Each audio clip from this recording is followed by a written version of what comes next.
Imagine que uma cidade costeira inteira desapareça sob uma onda. Não por uma onda comum, mas por um tsunami radioativo com dezenas de metros de altura. Sem tanques atacando, sem aviões no céu. Uma só arma pode causar o apocalipse nas profundezas do oceano.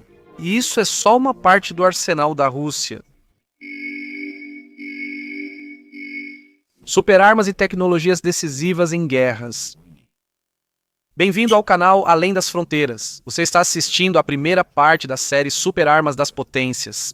E hoje vamos analisar tudo o que a Rússia possui, de mísseis nucleares, assustadores a armas que lembram ficção científica. Vamos começar por algo menos comentado. Não são mísseis no céu, mas uma ameaça das profundezas. Armas submarinas.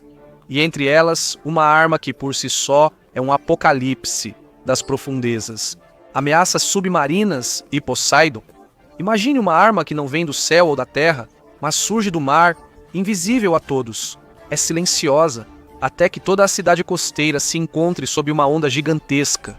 E não é uma onda qualquer. A onda teria muita radiação e consequências assustadoras. Só a ideia do Poseidon já impressiona. É um grande torpedo subaquático que, supostamente, pode se mover rapidamente por longas distâncias. Ele transporta uma ogiva nuclear e não visa só destruir um porto ou base militar. O objetivo seria criar um tsunami radioativo que enterraria toda a costa. A essência dessa arma vai além da explosão. É uma tática de intimidação. Um ataque desses nos portos colapsaria o transporte marítimo e interromperia rotas comerciais. O que assusta mais nisso? Ninguém sabe ao certo até que ponto o Poseidon funciona. Se ele realmente fizer o que Moscou diz, isso mudaria totalmente as regras do jogo. E se não for, só a ameaça já é suficiente para que as grandes potências ajam de forma diferente e planejem sua defesa tendo essa arma em mente. Poseidon não é a única ameaça submarina. A Rússia investe em submarinos que ficam ocultos por longos períodos e em torpedos mais precisos. E também em sistemas capazes de atacar a infraestrutura submarina, como gasodutos e cabos de dados. O silêncio subaquático virou novo campo de batalha. Como nos defender disso? Sistemas antiaéreos destroem mísseis no ar, mas isso é bem mais difícil contra armas no oceano. São necessários sonares, unidades anti-submarino especializadas e cooperação internacional. Mas isso ainda pode não ser suficiente. Isso torna essas ameaças tão perigosas, são invisíveis. Mísseis lançados do solo ou do ar são detectáveis, mas ataques submarinos chegam sem aviso. Poseidon pode ser real, ou pode ser apenas uma propaganda exagerada. Mas mesmo que seja apenas um mito, já está mudando o comportamento das grandes potências e as forçando a investir em medidas caras. Esse é o poder até da ameaça. Agora vamos ao próximo motivo de medo, desta vez do céu, não do mar. Mísseis hipersônicos, supostamente indefensáveis. Mísseis hipersônicos são novas armas que estão mudando a forma como as guerras são travadas. Não se trata apenas de serem rápidas. O ponto é que são incrivelmente rápidas, várias vezes mais rápidas do que o som. Além disso, elas podem mudar de direção no voo, dando à defesa antiaérea só alguns segundos para reagir. A Rússia afirma que é ela quem está mais avançada nessa área. Kinzhal e Avangard simbolizam essa nova era. São armas feitas para driblar todos os sistemas de defesa existentes. E mesmo que haja muitas discussões sobre se elas realmente funcionam como o Kremlin afirma, uma coisa é certa: elas conseguiram mudar a forma como outros países planejam sua defesa. Imagine um míssil que pode percorrer a distância entre Moscou e Varsóvia em poucos minutos.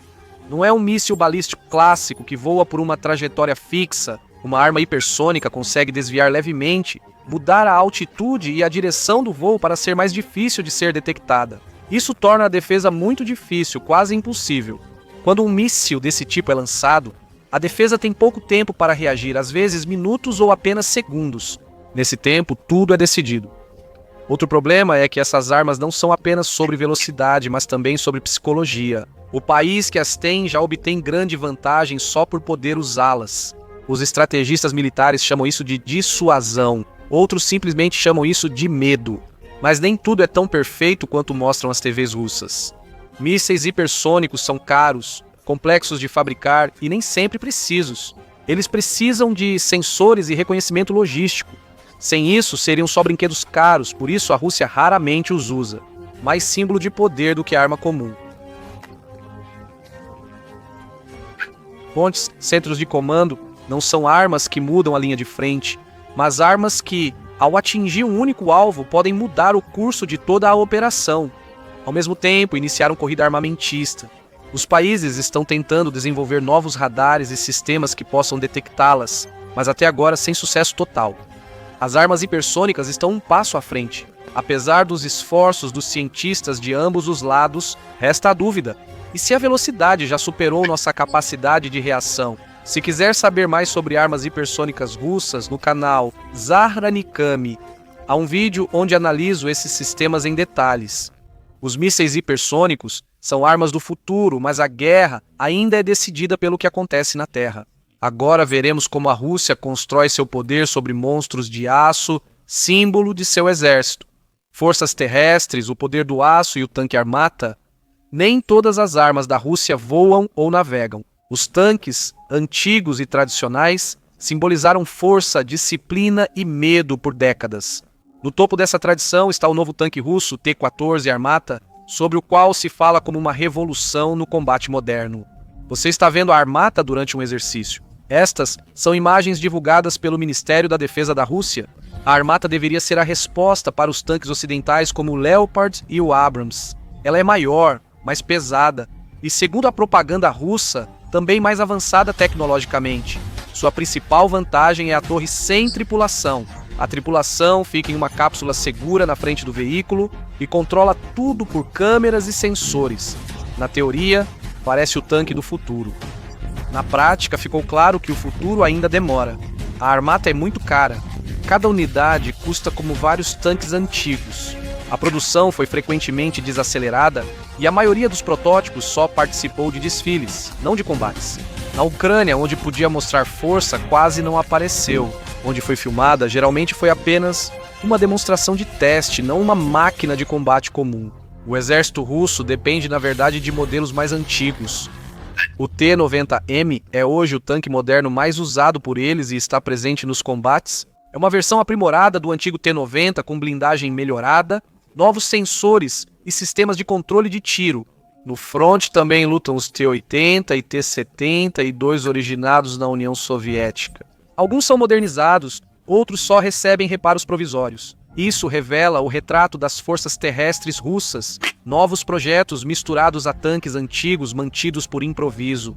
Mas isso não quer dizer que a Rússia esteja inativa. Está modernizando tanques antigos com blindagem reativa e novos sistemas de mira. Às vezes são improvisos, outras vezes melhorias funcionais. O exército russo prioriza quantidade em vez de qualidade. Quando falta tecnologia, usam tática e número. O TOS-1 impõe respeito. É um lançador de foguetes em chassi de tanque, feito para destruir fortificações e grupos de soldados inimigos. Ele usa ogivas termobáricas que geram pressão intensa e calor, destruindo abrigos e expulsando defensores de esconderijos. Isso garante eficiência em combates urbanos e limpeza de trincheiras, mas também traz desvantagens. O alcance é curto, exigindo implantação próxima à linha de frente, e maior vulnerabilidade a contra-ataque se o inimigo localizar suas posições de tiro. É interessante notar que o exército também se tornou uma ferramenta de propaganda. Ele aparece em desfiles militares, reportagens e vídeos oficiais. Deve simbolizar a força futura, mesmo sem ter sido vista em ação. Em conflitos atuais, símbolos são valiosos. O tanque Armata representa tanto força militar quanto imagem. É um exemplo de como a tecnologia militar é usada para reforçar o mito doméstico da invencibilidade. A verdadeira questão é: se usados em larga escala, esses tanques confirmariam sua reputação? Mas a Rússia não depende só deles. Para sobreviver à guerra moderna é preciso um escudo tão forte quanto a espada. Esse escudo se chama defesa antiaérea, e é exatamente nisso que vamos focar agora. A defesa antiaérea é o escudo da Rússia, enquanto mísseis e tanques representam seu punho ofensivo. A Rússia investe nela mais do que a maioria dos países do mundo, porque considera a ameaça de um ataque aéreo como a mais provável. Essas preocupações têm raízes profundas. Desde a Segunda Guerra Mundial até o período da Guerra Fria, o país esteve constantemente se preparando para um ataque vindo do alto. O símbolo mais conhecido da defesa antiaérea russa é o sistema S-400 Triumph. É um complexo de lançadores móveis, radares e estações de controle que podem rastrear e atingir alvos a longas distâncias. O S-400 foi exportado com sucesso, inclusive para a Índia e Turquia. Ele alcança alvos a até 400 quilômetros, incluindo aviões e alguns mísseis balísticos. Acima dele está a nova geração S-500 Prometeu, sistema projetado para lidar com alvos rápidos, incluindo armas hipersônicas e satélites em órbita baixa. Pouco se sabe sobre suas reais capacidades. Segundo as informações, até agora ele foi implantado em quantidade limitada e protege Moscou e centros estratégicos. A defesa ainda depende principalmente de sistemas antigos, como o S-300, que é a base da rede antiaérea russa e está presente em todo o país. Eles são apoiados por sistemas de médio e curto alcance como Buk, Tor e Pantsir. Eles protegem áreas específicas, aeroportos ou unidades. O Pantsir se destaca por unir canhão e mísseis, reagindo rapidamente contra drones ou munições baixas. O sistema de defesa antiaérea russo é em camadas. Isso significa que ele intercepta alvos em diferentes altitudes, de grandes alturas a voos baixos. Por isso, ele é teoricamente eficiente, mas na prática já se provou que o escudo não é perfeito. Durante a guerra na Ucrânia, aconteceu várias vezes de drones ou mísseis conseguirem penetrar profundamente no território russo. Parte desses ataques foi interceptada, parte não, o que indica que até mesmo um sistema moderno tem seus limites, principalmente em ataques coordenados de várias direções. Apesar disso, a defesa antiaérea russa é considerada uma das mais complexas do mundo. É uma combinação de várias unidades de lançamento, radares e uma rede de comando integrada. Seu destaque é a ampla e densa cobertura. O ponto fraco é o desequilíbrio entre componentes modernos e antigos, além da dependência da qualidade da operação e coordenação. O escudo russo, portanto, não é intransponível, mas é impressionante. Como outros sistemas militares modernos, ele também deve se adaptar a novas ameaças. Drones e armas de precisão se espalham mais rápido que novas tecnologias de defesa. Aqui, a guerra muda de espaço, indo para um mundo onde informação importa mais que blindagem e velocidade. No próximo capítulo, veremos como a Rússia luta onde armas são invisíveis, sinais, dados e redes. Guerra eletrônica. O silêncio que paralisa o campo de batalha. Hoje, a guerra também acontece onde não pode ser vista. As armas eletrônicas não apenas interferem nos sinais, elas podem dificultar o reconhecimento, confundir sensores e paralisar a comunicação. A Rússia desenvolve essas capacidades há décadas e as usa sistematicamente e em camadas na linha de frente. Uma das principais ferramentas é o Krasnusha. É um complexo móvel que interfere em radares e, às vezes, sensores de satélites ou aviões. Na prática, isso significa que pode temporariamente piorar ou bloquear o rastreamento de alvos em uma grande área. Por isso, o Krasnusha ela costuma proteger posições importantes ou cobrir locais de lançamento. Outro sistema, o Lair 3, atua mais perto da linha de frente. Ele combina estações terrestres com veículos não tripulados e tem como alvo redes móveis e comunicações por rádio. Ele pode limitar o alcance dos telefones e interromper a comunicação, dificultando o comando e coordenação no campo de batalha. Murmansk BN é um grande sistema russo de interferência de rádio montado em caminhões com mastros telescópicos altos. Ele é feito para interferir em comunicações de ondas curtas e longas, prejudicando o comando e a transmissão de mensagens usadas pelos exércitos. Em condições ideais, fala-se que seu alcance chega a milhares de quilômetros, mas em condições reais depende do terreno e do ambiente. Ainda assim, Murmansk BN serve como uma ferramenta estratégica para criar vastas zonas de silêncio para o inimigo. Borisovlebsk 2 é voltado para a supressão de sinais de navegação e comunicação. É usado para interferir no sistema de posicionamento global e limitar a transmissão de dados da tecnologia militar e comando. No campo, isso pode gerar áreas de menor confiabilidade dos sistemas modernos. Há também unidades móveis menores, como o Retut Bombeiro Militar ou GITEL, são usadas para localizar e interferir em comunicações específicas, como controle de drones ou localização por redes móveis.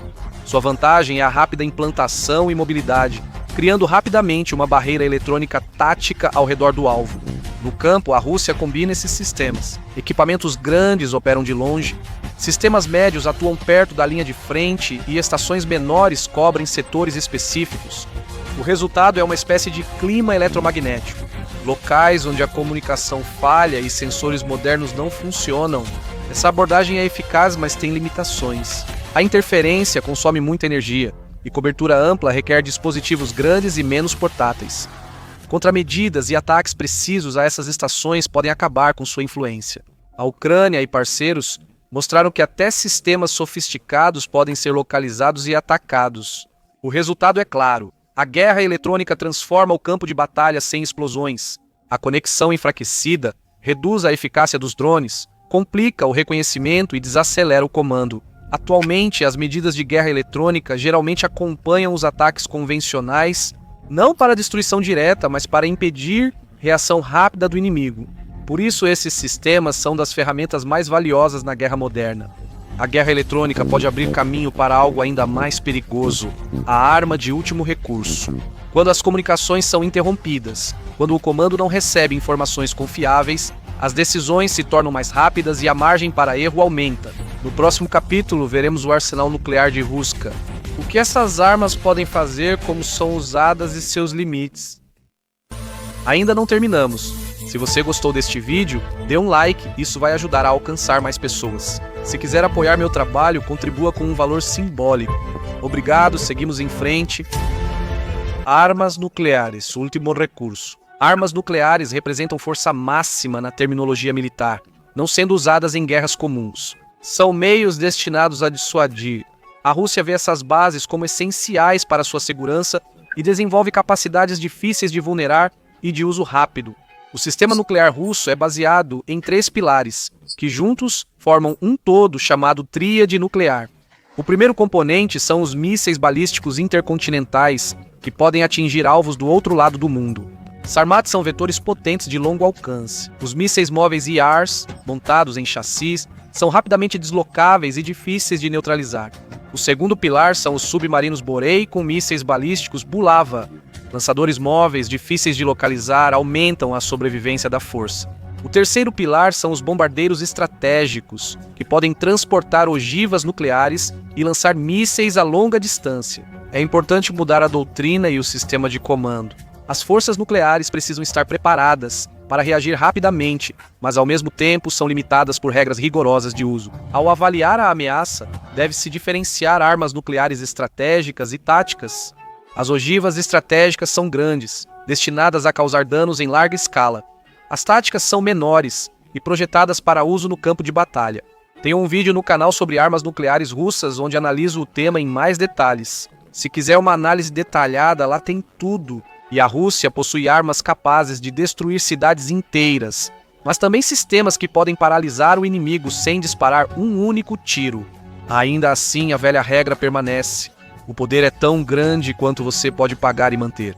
No Além das Fronteiras, você viu o início de super-armas das potências. No próximo, focaremos nos Estados Unidos, o país que tem o maior orçamento militar do mundo. Vamos ver o que essa superpotência possui e se suas armas garantem sua liderança.